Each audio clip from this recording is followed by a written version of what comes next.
Have you noticed that spending time with someone creates a bond with that person? Maybe you've experienced it at work, playing sports, or by taking a vacation with your family. There's something about spending time together with other people that connects us with them, whether we want it to connect us with them or not. Like everything else in life, connecting with other people has its advantages and disadvantages.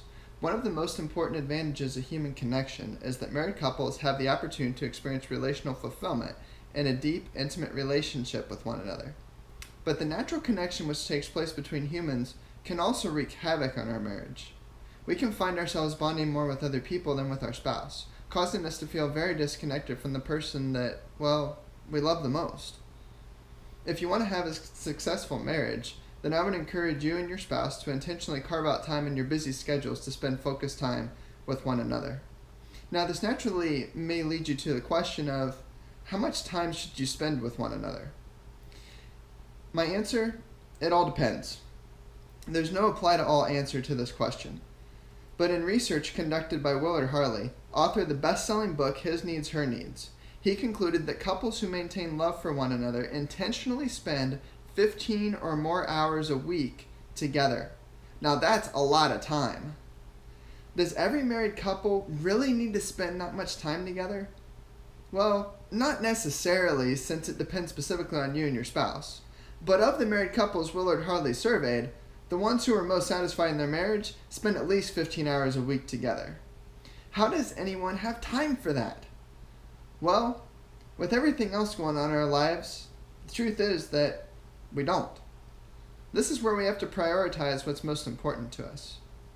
When Amy and I decided to start intentionally spending at least 15 hours a week together, we also made the decision to give up some of the things we were doing. Some of which were good things, but not things that were enabling us to spend more time together. That's not to say that giving up things is the only alternative. Now, we did also find some things we could do together that we were already doing, but we decided to do them together instead of separately. If continuing to grow deeper in your relationship with your spouse is important to you, I'm certain you'll both be able to figure out a way to make time for each other. Can you spend too much time together with your spouse? As with practically everything else in life, there is such a thing as spending too much time with your spouse. Not because it'll cause you to get on each other's nerves, which could happen, but because it can result in neglecting other important parts of your lives, such as time working, time with your kids, your friends, or even your family members. Amy and I have experienced seasons in our lives where we spend an excessive amount of time together, which has been, don't get me wrong, extremely helpful for our marriage, but it's resulted in distancing ourselves from some of our closest friends. Although our marriage relationship should come first, and it still does, these other relationships in our lives are also an important part of our lives, which we don't want to lose. Now, I want to go into talking about some ideas here of how you and your spouse might be able to spend some more time together. If you're anything like us, spending 15 hours a week sitting across the room from each other to talk about your day is going to get boring really fast. What we learned is that it's helpful to mix up the things we do together. One way a lot of people seem to bond is through doing activities together. So why not find some activities you can both do together? Here are a few examples of some of the things Amy and I do together that may help get your creative juices flowing.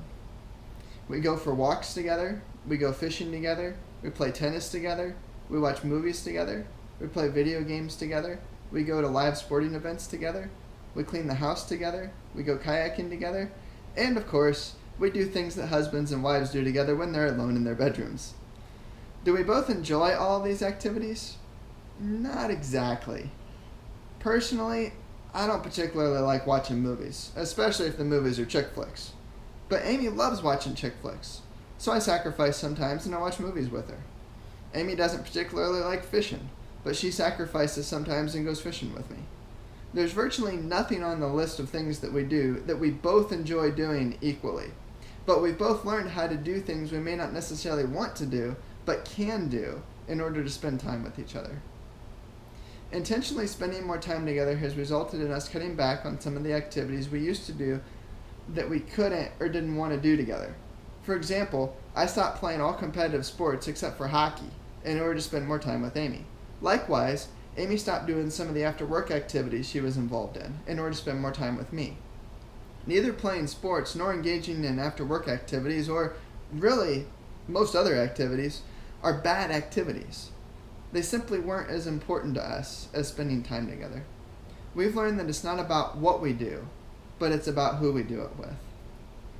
Regardless of how you and your spouse decide to spend time together, the principle here is to spend lots of time together doing things that you are both agreeable to doing.